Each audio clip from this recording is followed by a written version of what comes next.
Alright, good morning Luzon, Visayas, Mindanao. Saan man panig ng mundo, mga kaibigan nating OFW guys, dito tayo sa Budiga. Yan, dito tayo.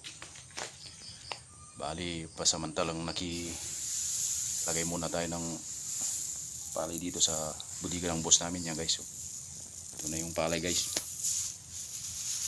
Medyo nangingitim na kasi hindi na umaaraw. Kaya tinanggal natin sa sako. Tapos pahanginan natin para kahit paano hindi masyadong umitim. Yan guys. Bali ang nani ko pala dun sa guys, 18 sacks. Bali sa may-ari, 2 kalahating kaban yung binigay natin sa may-ari guys. Yan.